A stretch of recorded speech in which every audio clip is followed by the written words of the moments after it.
Nessa série de vídeos, eu tô perguntando pro pessoal, né, se você pudesse tomar um café comigo, que perguntas você faria?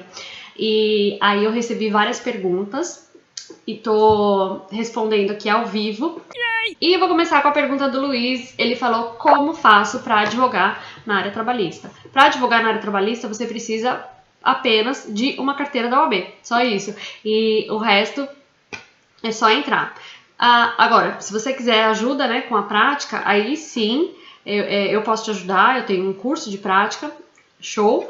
Mas para começar a advogar na área trabalhista é só querer. E é um momento certo, é um momento adequado. A área trabalhista está com muita demanda, muita demanda. Eu falo que antes a gente ia atrás dos clientes e agora os clientes têm vindo atrás da gente, né? Então a área trabalhista é uma área que está muito fértil para trabalho.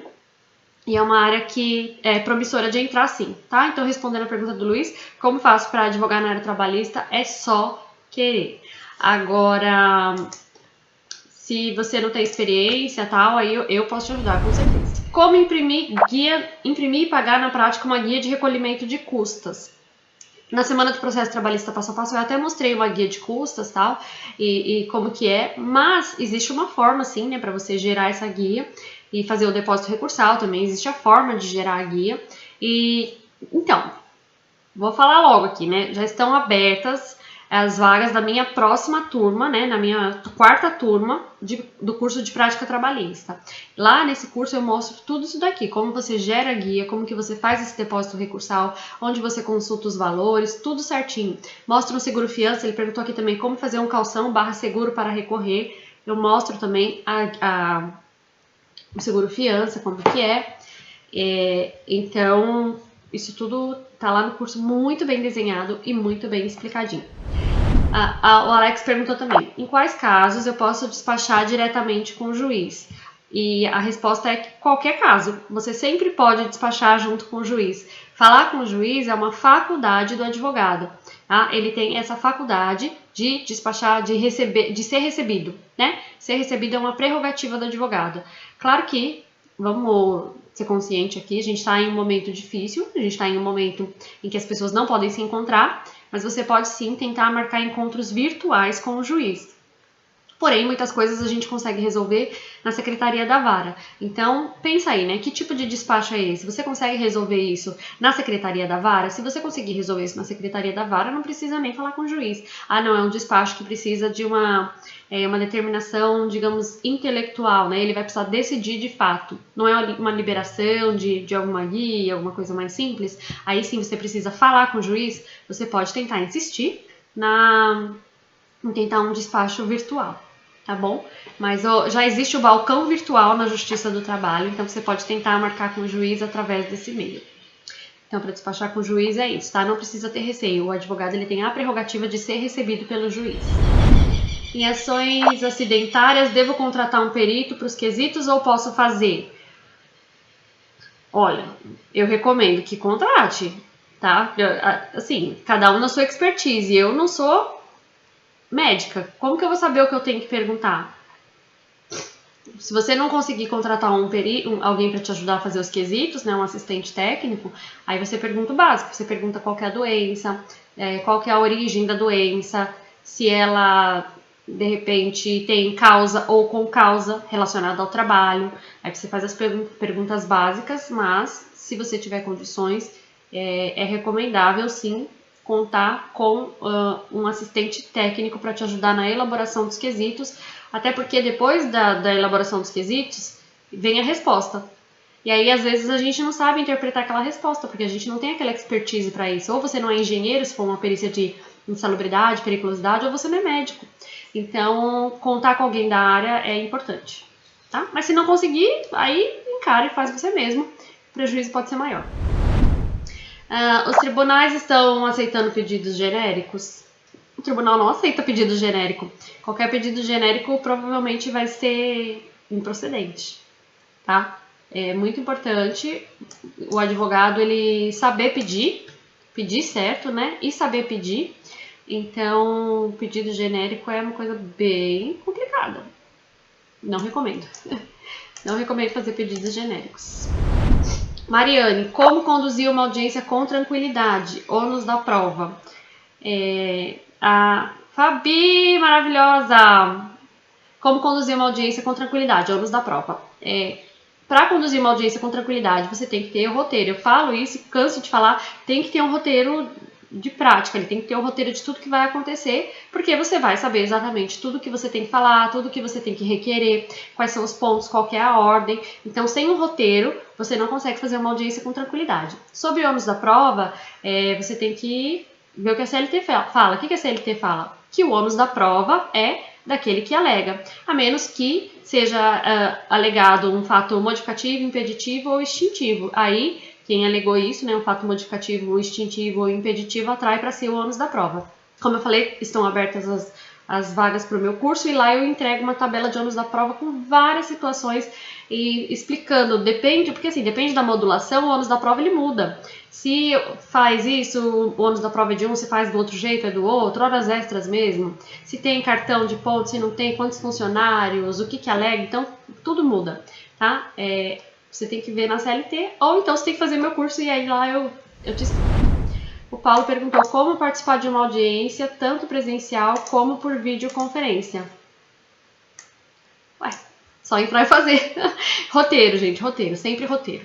Tá? É muito importante ter um roteiro, porque é pelo roteiro que você se guia. Se for uma audiência presencial, chega antes, conversa com as testemunhas, confirma, né, se sua audiência está na pauta, fica atento ao pregão para você não perder esse pregão. Agora, se for uma audiência telepresencial, garanta que todo mundo vai ter acesso ao link, né? Manda o link para a testemunha, para o cliente. Entre no horário certo, o advogado ele precisa ser pontual. Informe as testemunhas que elas têm que aguardar, que elas vão ser ouvidas. Faça orientações para testemunhas, mas orientações do tipo, você responde só o que o juiz te perguntar, não pode ler nenhum papel, esse tipo de orientação, não pode orientar o que a testemunha vai falar. Eu até falei isso na live de ontem. É a testemunha que traz elementos para o advogado e não o advogado que leva elementos para a testemunha, jamais. Isso é antiético, não façam isso, tá? Então, para participar de audiência, roteiro, conversar com as testemunhas e é isso daí. A audiência por videoconferência e a audiência presencial, elas não diferem tanto. O que difere é que você não tem aquele olho no olho, né?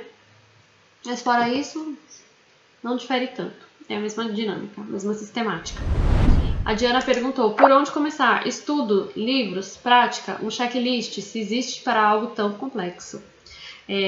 Para a Diana, o que eu falo? Não existe um checklist, existem checklists para várias coisas. Por exemplo, hoje eu vou entregar, para quem participou da Semana do Processo Trabalhista Passo a Passo, um checklist de recurso de revista, com os requisitos do recurso de revista. E quem quiser ganhar também é só estar lá no grupo do Telegram.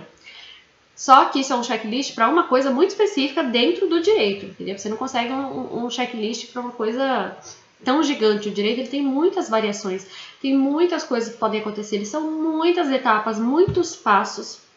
E até na Semana do Processo Trabalhista eu mostrei cada passo ali, né, que acontece no processo. Então são muitos passos e muitas variáveis e cada uma delas dá para você se aprofundar. Então realmente um checklist não dá para ter. Agora, ela perguntou, né, por onde começar? Estudos? Sim, estude muito. O advogado ele tem que estar atualizado, ele precisa estar atualizado. Livros, eu acho legal livros para você conhecer a base, né? E conhecendo essa base, aí você tem que se atualizar. Como que você se atualiza? Antes, o advogado, a gente tem que pensar primeiro com a cabeça lá de trás para entender o que acontece agora. Lá atrás, como que acontecia? O advogado ele se atualizava via doutrina. A doutrina ela era atualizada uma vez por ano, no máximo. Às vezes podia ser até um pouco mais. Então, uma, 2 vezes por ano ali, não, acho que é mais. Mais de uma vez por ano ou mais, a doutrina se atualizava, que eram as edições, né? Edição 2020, 2021, enfim. Aí, com as edições, as doutrinas se atualizavam. Só que hoje a jurisprudência do país já está mais dinâmica e a gente consegue ter acesso a essa jurisprudência. E quando eu digo jurisprudência, é o entendimento jurisprudencial. Isso tudo vai mudando e a gente fica sabendo no mesmo dia, através da internet. Então, através da internet, através de periódicos de confiança, como por exemplo Migalhas, o Consultor Jurídico, que a gente chama de Conjur, através dessas ferramentas, você consegue entender o que está acontecendo e ir se atualizando. Nossa, Melissa, eu vou me atualizar por site? Sim, Sim, porque os sites, eles reproduzem em tempo real aquilo que está acontecendo nos tribunais do país. Então, tem que ler. Se você, Melissa, eu não tenho tempo de ficar lendo Conjur, Migalhas, isso aqui, não tem problema. Eu tenho um grupo de Telegram onde todos os dias eu mando as notícias trabalhistas do dia, as notícias, principais notícias, né? Eu separo algumas ali, e tudo que é de interesse eu mando nesse grupo. Você pode entrar lá e se atualizar por lá. Mas o advogado tem que estar atualizado. Com relação à prática, aí eu já falei, eu posso te ajudar de várias formas. Eu tenho blog com muitos conteúdos gratuitos, tem mais de, né, acho que já são uns 300 artigos lá, tudo gratuito. Tem os eventos que eu faço, que nem esse da semana do processo trabalhista passo a passo, que também é gratuito. Eu tenho algumas ferramentas no blog que são pagas, mas são bem baratinhas, assim, só para ajudar a custear manter o blog no ar, né? E tem soluções mais refinadas. Eu tenho mentoria jurídica, que aí a gente vai tratar o seu caso concreto. Eu tenho também curso, que aí eu vou te ensinar a trabalhar do zero. Então, tem que ser atualizado a prática, mas aí depende do seu momento e do que você está precisando, tá? Mas checklist, solução mágica, fórmula pronta, isso não existe. Aliás, eu sempre falo isso, né? Não existe solução mágica para advogado. Advogar é muito estudo, é muita dedicação, é muita ralação, não é uma profissão glamurosa, não é uma profissão simples, não é uma profissão fácil. Você está mexendo com o dinheiro de outra pessoa, isso é uma verba alimentar, às vezes a pessoa está precisando daquela verba para comer. Quantas vezes eu já vi o reclamante fazer um acordo até que era mais baixo do que ele deveria, né? Mas porque ele estava passando fome, ele precisava, a família precisava. Então o trabalho do advogado nesse sentido ele é muito sério, tá? A gente nunca pode esquecer isso, é a verba alimentar. Às vezes a pessoa está contando com aquele dinheiro para sobreviver. Então o advogado ele tem sim que estar atualizado, ele tem que ter muita seriedade no que faz e então se atualizar é necessário, não só necessário, mas obrigatório para o advogado, tá? Você não gosta que mexam com seu dinheiro, então que façam coisa errada com seu dinheiro, então não faça coisa errada com o dinheiro do outro. Se atualize. A Cristiana perguntou como captar clientes. Eu acho interessante essa pergunta, como captar clientes, porque a gente sempre captou cliente do mesmo jeito e vai continuar captando. Agora a gente tem a vantagem de contar também com a internet. Então agora o advogado ele tem duas formas de captar cliente. Fora da vida, né, online, fora da rede social e dentro da rede social. Você precisa ter uma presença na rede social e você também precisa continuar os meios tradicionais. Você tem que fazer um combo dos dois. Então, como que o advogado captava cliente antes? Antes não existia internet. Como que captava cliente antes? Conversando, visitando, entregando cartão, recebendo uma indicação. Era assim que fazia. Hoje você faz assim e, além disso, você pode ter a sua presença digital. Como que você consegue clientes pela internet? Você vai ter, primeiro, uma presença digital arrumada. E quando eu digo uma presença digital arrumada, gente, não me coloque, por exemplo, um Instagram assim, Melissa, sei lá, vamos chutar aqui um Instagram bem nada a ver. Melissa07, não sei. Melissa07. O que isso traz de informação de você enquanto profissional? Você tem que ter um Instagram bonitinho ali, arrumado. Melissa, escritório Santos, sei lá, o nome do seu escritório, o seu nome, com suas informações na bio, atendo tais casos. Advogada trabalhista, especializada em bancários, não sei. Seu contato tem que estar fácil ali no Instagram. Eu sempre falo isso aqui, não quer alimentar Instagram, não tem tempo, não tem aptidão, coloca 3 fotos. Quem eu sou, né, sobre mim, meus serviços e na terceira foto, contato. Acabou, deixa lá, é só essas 3 fotos. Você já existe no Instagram e fotos bonitinhas, tá? Fotos legais, assim, fotos visualmente atraentes. Também você tem que fazer um site para você, porque o site é a sua casinha na internet. Então faça um site bacaninha para você. O seu site ele tem que sim ter um endereço oficial. E para você ter esse endereço oficial, por exemplo, eu tenho manualdoadvogado.com.br. Esse endereço ele me custa cerca de R$50 por ano. 70, entre 50 e 70 reais por ano, tá? Então esse é um investimento que é legal o advogado fazer. Se você conseguir ter o e-mail também, aquele e-mail @, o meu é @manualdoadvogado.com.br. Se você conseguir ter esse e-mail, você faça também, é legal, isso traz profissionalismo. o que o cliente tem que ver, né, olhando para você enquanto advogado, é que mesmo ele não te encontrando pessoalmente, a gente está separados, né, ele está te achando por uma rede, por internet, ele tem que ver que você é um profissional estruturado. Então você tem o seu site, que é o seu escritório ali virtual, você tem que ter as suas redes arrumadinhas, um Facebook também, não precisa ficar alimentando, só coloca lá o seu Facebook, seus dados de contato, que o advogado, o que o cliente precisa entender é quem é você e como ele pode te achar. É só isso. E agora, se você quer procurar de forma mais ativa clientes na internet, aí você precisa escrever artigos, tá? Não adianta você ter o seu perfil de Instagram e ficar postando várias coisas e ficar postando a vida pessoal, ficar postando foto de livro. Você pode conseguir cliente assim, só que o artigo é mais efetivo. Por quê? Porque as pessoas não vão no Instagram perguntar qual é o meu direito quando eu sou dispensado. As pessoas vão no Google. E o que o Google faz? Acha os melhores artigos e leva para a pessoa, né? Entrega a solução para a pessoa. Foi assim que eu fiz o meu blog crescer, através de artigos. Eu escrevia o artigo do que as pessoas procuravam e o blog foi sendo encontrado e foi crescendo até se tornar o maior blog de prática trabalhista do Brasil.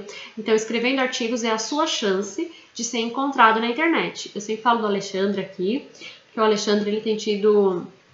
O Alexandre é um colega nosso aí de internet que ele tem tido muitos resultados positivos escrevendo artigos. Ai, Melissa, eu não tenho tempo, não sei...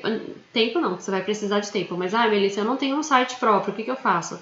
Escreve no Jus Brasil. O Jus Brasil ele é uma plataforma já própria para você escrever os seus artigos. Melissa, mas eu não quero escrever para cliente, eu quero me tornar uma referência para advogados. Então, escreva no LinkedIn. Tá? Então, eu acho que essas são as melhores formas de rapidamente captar cliente. Qual a melhor maneira de determinar valores de honorários? Como vencer a insegurança em audiência? Como saber a melhor ordem de apresentação dos argumentos na construção da peça? Cristiana, tudo isso eu ensino no meu curso de prática trabalhista. Cada coisa dessas aqui é uma aula específica. Numa live de 30 minutos a gente não consegue zerar isso daqui. Inclusive eu vi que a Erika entrou, a Erika é minha aluna. Oi, Erika, bom dia, maravilhosa. Então, por isso que eu falo do curso de prática trabalhista, porque lá você tem um norte mais aprofundado de todas as coisas, tá? Não existe solução fácil, eu não vou conseguir te falar em uma live de 30 minutos como que você vai fazer isso daqui tudo. É muita coisa. Trâmite do processo a partir da audiência. Lá na semana do processo trabalhista passo a passo eu fiz um desenho de tudo o que acontece. Acabou a audiência, tem todo o desenho lá. Depois da audiência, depois da sentença, depois do trânsito em julgado. E é bom até, de repente, se você tiver esse caminho, você explicar para o seu cliente. De repente, na entrevista prévia, você pode mostrar para ele, olha, isso aqui é um caminho, né? Você pode baixar o material na semana do processo trabalhista passo a passo e de repente você pode mostrar para o seu cliente, olha, isso aqui é um caminho. Porque o cliente acha que o processo dele está demorando porque o advogado é incompetente. E ele não sabe que tem muitos caminhos a percorrer, pode acontecer muita coisa. Então, você mostrando para o seu cliente tudo que o processo percorre, ele pode falar, eu entendi. Eu entendi. A média de um processo trabalhista é mais de 7 anos, eu entendi. Então, não é meu advogado que está demorando, é a justiça que é lenta. Eu até postei isso esses dias. E é importante isso, tá? Quem faz reclamante tem que ter paciência de explicar. O processo é do cliente, do reclamante, não é seu. Então você tem que ter paciência de explicar para ele o que está acontecendo, tá? A Daiane perguntou, vale a pena investir em uma pós-graduação? A gente até já falou um pouquinho sobre isso aqui. Vale a pena investir em pós-graduação? Vale, dependendo de qual é o seu objetivo. Sempre vale, mas você tem que ver qual é o seu momento de vida. Seu momento de vida você está querendo procurar emprego em empresa, em grandes escritórios boutique, você está querendo concurso público. Se o seu objetivo é esse, faça a pós-graduação, é muito bem-vinda. Não, Melissa, meu momento de vida é que eu acabei de sair da faculdade e preciso começar a trabalhar urgente para ganhar dinheiro. Então, o seu momento não é de pós-graduação, o seu momento é de aprender a trabalhar. Como que você aprende a trabalhar? Em um curso de prática trabalhista. Simples assim. Tá? E eu tenho o meu, eu não falo isso só porque é o meu, mas porque eu acho que é importante você aprender. Então, como que você vai saber se a pós-graduação é para você no momento? O seu momento de vida. É o seu momento de vida que vai dizer, Melissa, eu acho que, mesmo assim eu prefiro fazer, eu acabei de sair da faculdade, mesmo assim eu prefiro fazer a pós-graduação. Perfeito, não existe certo ou errado, tá? O advogado ele tem que fazer escolhas e arcar com as suas escolhas. Só que a pós-graduação, normalmente, ela é muito, muito, muito mais cara do que um curso de prática, mas muito mais cara. Várias vezes mais cara do que um curso de prática. E ela não vai ensinar a trabalhar. Né? O que um curso de prática te ensina é a trabalhar. E a faculdade, a pós-graduação, ela não vai te ensinar a trabalhar. Então, aí é que você vê. Eu acho mais lógico. Na minha época, se existissem cursos de prática, eu teria feito isso. Faria o curso de prática para aprender a trabalhar e depois eu ia para pós. Eu nunca teria feito o inverso. O Vanderlei perguntou: gostaria, na verdade, de fazer aulas práticas pessoalmente. Como atender o cliente, como ver a documentação necessária, preparar a inicial, fazer a audiência e tudo que for necessário relacionado ao processo. O Vanderlei também é a mesma coisa, o curso de prática. Por que eu fico insistindo no curso de prática? Porque eu estou precisando de dinheiro? Não. Porque essa é a solução que eu queria ter na época que eu comecei a trabalhar. Essa era a solução que eu queria ter. Eu criei a solução que eu queria ter tido. A solução que eu queria ter tido acesso. Tá? Eu criei exatamente isso. E o manual do advogado, meu blog, foi criado também exatamente assim. Eu tinha dúvidas, não tinha quem tirasse, e eu falei assim, poxa vida, eu sofri tanto, então agora eu vou criar um blog que ensine para todo mundo aquilo que eu queria saber quando eu comecei. E foi assim que criei o blog, e sentindo necessidade de aprofundar, foi assim que eu criei o curso também. As pessoas, elas pediam esse curso, pelo amor de Deus, monta um curso, faz um curso, ensina isso de forma estruturada, fala todos os detalhes, mostra a sua tela. Então foi exatamente isso que eu fiz. E, inclusive, eu criei o curso em conjunto com a primeira turma. Não é que eu simplesmente criei um curso e joguei lá. Não, eu criei em conjunto com a primeira turma. Então, foi um curso assim construído e desenhado especificamente para alunos, né? Para quem precisa, para quem está começando. E tinha coisa que o pessoal falava, olha, senti falta disso, acrescentava, dava feedback. Então, esse feedback foi muito importante para construir o curso. É esse curso que tem hoje, tá? Construído junto com alunos, pensando na necessidade do próprio aluno. Mas eu achei engraçado a pergunta da Catarina. E a Catarina, depois ela até virou minha aluna. Ela perguntou assim: perguntaria mais sobre a atuação em escritórios grandes como advogada, porque ela atuou num escritório grande como auxiliar jurídico.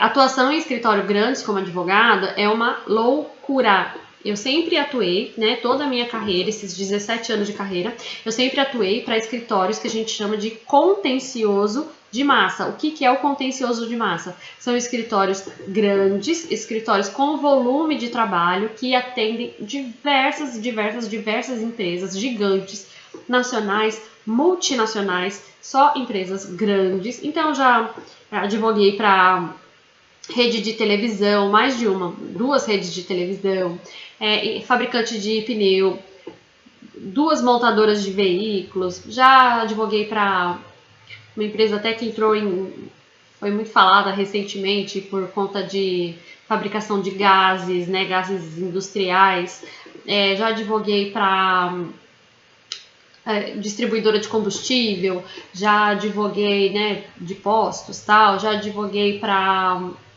Nossa, gente, foi tanta gente que eu já nem lembro mais, mas foi muita gente diferente. Ramo de alimentação, já vários, ramo de snacks, ramo de bebida, ramo de alimentação em fast food, eu já advoguei para muita empresa grande. Então, o volume é diferente mesmo, o esquema é diferente mesmo, é muito serviço sempre, é um conteúdo massivo, digamos assim, né? Então, o aprendizado ele é intenso porque ele é um aprendizado massivo. Você não tem muito tempo, assim, de ficar... e agora? Não, você tem que pegar e fazer mão na massa. E por conta do volume, né, sempre nesse ritmo, então por conta do volume, era sempre muito aprendizado intenso, muita audiência, toda semana eu fazia várias audiências, eu até falo disso, já falei algumas vezes, que eu já, né, na minha carreira isso, porque eu tive intervalos entre advogar e o manual do advogado. Eu parava às vezes, assim como eu parei agora para ficar só no manual do advogado, Mas eu já fiz mais de 1000 recursos. Então, ai, Melissa, nossa, você tá falando isso só pra aparecer? Não, é porque é a verdade, eu tenho esses documentos. Eu já fiz mais de 1000 recursos. É muito recurso, é muita coisa. É muito volume. Nossa, fora defesa, fora as outras peças, eu até perdi a conta. Então, advogar em escritório grande é muito massivo. Mas também é um aprendizado intenso. É uma experiência que eu recomendo para todo mundo que faça por alguns anos, tipo assim, uns 2, 3 anos. E aí depois você vê. Se o seu perfil é de ficar num escritório desses, show. Se não for, aí você sai, né? Mas é pauleira, é só pra quem tem o dom mesmo. Aí ela falou, te perguntaria mais sobre a atuação em escritórios grandes como advogada, então é isso. Por exemplo, o último escritório que eu trabalhei, aquele glamour, né, de você ter a sua sala, você receber as pessoas, isso não existe. Eram, acho que mais de 300 advogados no mesmo escritório. A gente tinha, então, cada um a sua baia. Cada baia, eu acho que era menor do que a mesa que eu tô sentada aqui agora. Era literalmente várias baias, uma do lado do outro. Os advogados, um sentado do lado do outro. E ó, trabalho, trabalho, trabalho, ação, ação, ação, audiência. Tinha uma televisão grande, assim, que ficava o dia inteiro passando as audiências de todo mundo. Todas as audiências que estavam acontecendo na televisãozinha ali ficava passando, ficava subindo. Tinha os convênios, então, com o motorista, para o motorista te levar para os lugares, porque depende do cliente, né, se ele pagava tal. Mas é muito volume e é uma dimensão assim que quem tá fora não consegue, às vezes, entender, eu acho. Escritório grande é uma loucura, é isso que eu te digo. É uma loucura, mas é uma experiência muito interessante, porque você vê muitas coisas diferentes, você vê volume de coisas diferentes, você vê clientes diferentes, você tem contato com matérias muito diferentes, então acaba sendo interessante advogar em escritório grande. E ela até, complementando a pergunta dela aqui pra gente encerrar, ela falou assim... sobre atuação na esfera administrativa e com direito coletivo. Você publicou as teses de uma contestação uma vez e pensei, se fosse para eu fazer, estaria lascada. E sim, eu tive essa experiência também na minha última passagem pelo escritório. Eu atuava com casos especiais de um cliente. O que são os casos especiais? Casos com como que fala? Valor da causa? O valor da causa. É um saving, né? Que eles precisam lá, que a empresa precisa guardar o dinheiro, então com esse saving aí que eles precisam fazer, valores elevados. Então, mas vamos pelo valor da causa para vocês entenderem melhor. O valor da causa é elevado, então eu tratava de processos que às vezes valiam alguns milhões, valor da causa elevado, então uma doença muito delicada, uma situação muito delicada, esses casos iam para mim. Ou então também direito coletivo, tudo isso daí eu tive essa experiência no escritório. Direito coletivo é uma loucura, é muito volume de documento, é muito volume de coisas. E realmente, você fazer a atuação nessa esfera aí de direito coletivo, especialmente no escritório grande, e eu advogava para uma empresa que ela... Vou dizer assim que ela é líder no ramo de snacks. Pronto, tá bom assim já. E então é uma empresa muito grande, muito volume e realmente é complicado. Porém, tem uma vantagem de você trabalhar no escritório grande. As teses, elas sempre são feitas meio que em conjunto. Então, você faz a sua peça, você faz a sua tese e sempre passa por revisão, E assim a gente aprende muito também. Eu aprendi muito desde o começo da minha carreira, como eu sempre passei por esse tipo de escritório, né? Então, eu sempre tive as minhas peças revisadas. Isso sempre me ensinou muito. E aqui no coletivo também. Então, eu fazia a peça, passava para o meu chefe revisar, às vezes ele subia, passava para o nosso chefe, né? Eu passava para o meu chefe passava para o outro chefe. Então é gente de muito gabarito, esses advogados que todos os anos são indicados como os advogados mais admirados do Brasil. Foi com essas pessoas que eu aprendi e era essas pessoas que eu tinha revisando as minhas peças. Então eu fico muito feliz, tive uma atuação muito feliz nos escritórios onde eu passei e eu fico muito feliz que isso me ensinou tanto, e esse volume de serviço me ensinou tanto, e é por isso que eu quero compartilhar as minhas experiências com você, através do meu curso. Então, quem quiser vir será muito bem-vindo. Melissa, não quero Tem problema, eu tenho muito conteúdo gratuito também todos os dias. Tem o grupo do Telegram de notícias, onde eu te atualizo todos os dias. Tem o blog, onde eu coloco notícias todas as segundas-feiras. Então tem muito conteúdo grátis que você pode usar. Ou também, se você quiser se aprofundar, porque eu nunca vou entregar num conteúdo grátis, nunca consigo entregar num conteúdo grátis o mesmo volume que eu entrego num conteúdo estruturado e pago. Então, se você quiser também, vem comigo que vai dar certo. E eu quero falar uma coisa que até escreveram me xingando, mas eu não tenho dó de você, tá? Eu não tenho dó de você. Eu acredito em você, eu acredito na sua evolução, eu acredito que você pode melhorar, eu acredito que você pode ir além, eu acredito que...